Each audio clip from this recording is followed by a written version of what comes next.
Okay, so we just got done programming a BMW CAS3 key.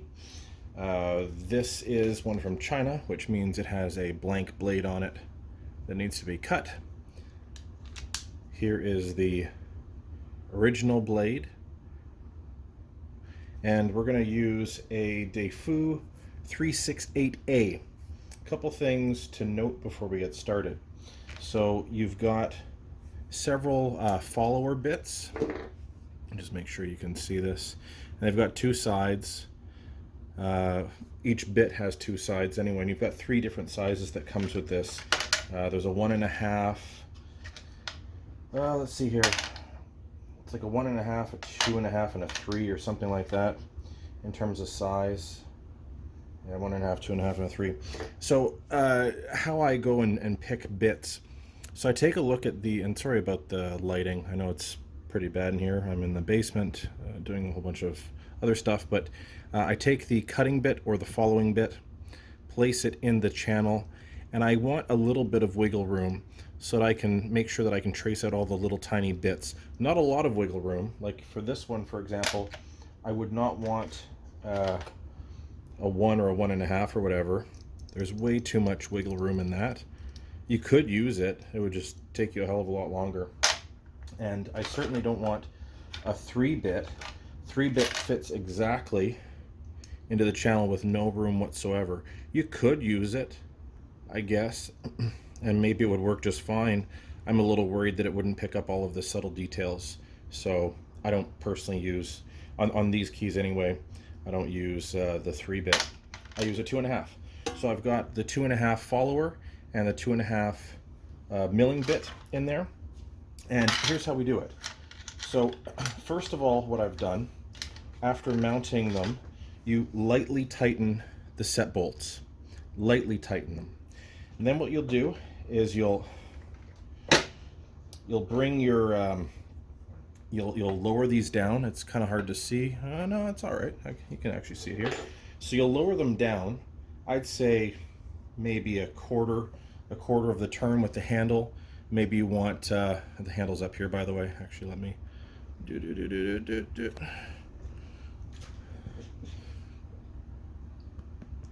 there. This handle here, you might want to bring it down a quarter of the way or so to about there. And when you're doing that, it will push, sorry about the shakiness, bad mount. It will push the bits up a little bit, but they'll both be uniform. So you want the bits to sit on the plate. You want to pull this down with them slightly loose, not super loose, but slightly loose. Pull the handle down a third of the way, a quarter of the way, and it will put both of these bits at the exact same height. Now, when they're at the exact same height, you'll tighten this and lock it in place, lock the downstroke in place. Then you'll use your Allen key and you'll tighten the set screws on both of them. Then you can release the depth height or the depth stop, and then again just see with your eye as best you can if they make contact with the plate at the exact same time, and they should. And once they do, you're all set. Now we can get started. Okay, so here's how easy it is. Obviously you want to trace your original key, so I put a backstop in. I mount my original key. Luckily, these keys, for me anyway, can be mounted just flush. Again, lucky for me, I do not need to worry about that. So again, that's the original key. Sorry about the noise. This is the blank key. You want to make sure, obviously, that they're facing the same way, that you're getting the same cut. Put mine in there, hold it tight while I tighten these. By the way, if you have a Defu 368a, there are nuts that come on this. You take the nuts off, you put the plastic handle on. You don't put the plastic handle on over the nuts. Plastic handles have nuts built in. Right, so now I've mounted them, I've tightened it down. I'm going to make sure, before turning on the machine, that everything's in alignment. So I'm actually going to bring down the follower bit on the flat part of the key. I'm not going to go into one of the grooves. I'm going to do it on the flat bit. I'm going to watch my cutting mill bit, and I'm going to just drag it along. So it's touching now, and I see that it's touching on the other key, and I'm going to drag this and make sure that it maintains contact the whole way through. and it does. So to me, we are in perfect alignment. I'm going to make sure that these are both tightened. So that's it, we're good. Again, they make contact at the exact same time. It maintains contact as we go through the motion. So here's how I do my cuts with the BMW keys, and I'll show you another one that I have here. With these keys anyway, it actually, again, apologies for the, but they start right at the edge. So I'm going to take my cut, I'm going to dig into it, and I'm going to start from the right-hand side. I'm going to follow it, do the loop around, and then return up at the left-hand side. I'm going to do that several times, and what you should hear eventually is the mill no longer cutting as much material.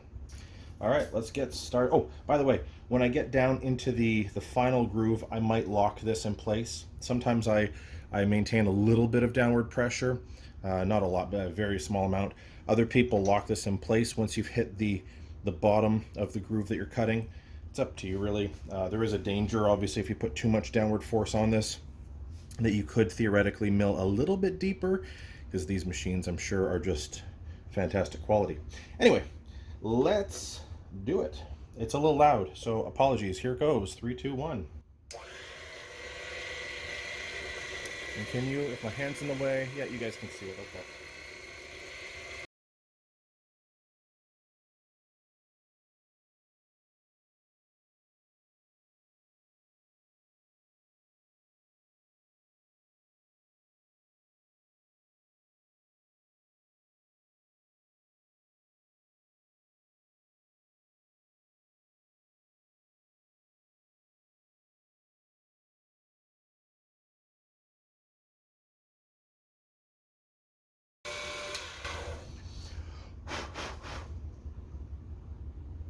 That is it. I'm just going to quickly visually inspect, see if I missed anything. Looks good from here. So now what we're going to do is we're going to flip the keys around, obviously, do the other side. It's the exact same as what we just did, but in reverse. I'll show you the cut key. Now, if there's any burrs on it, which there's a few slight burrs, you'll want to take them off. Just hit it quickly with, just scuff it with some sandpaper or something, if you really want. But yeah, okay, we're gonna flip these around. So first thing first, put your stop back in, flip your key over, push it right to the stop, lock it in, remove the stop, stop back in the other side, make sure your key's facing the correct way, hold it down, lock it in place. Super simple. Remove the stop. You are good to go again. Let's do it.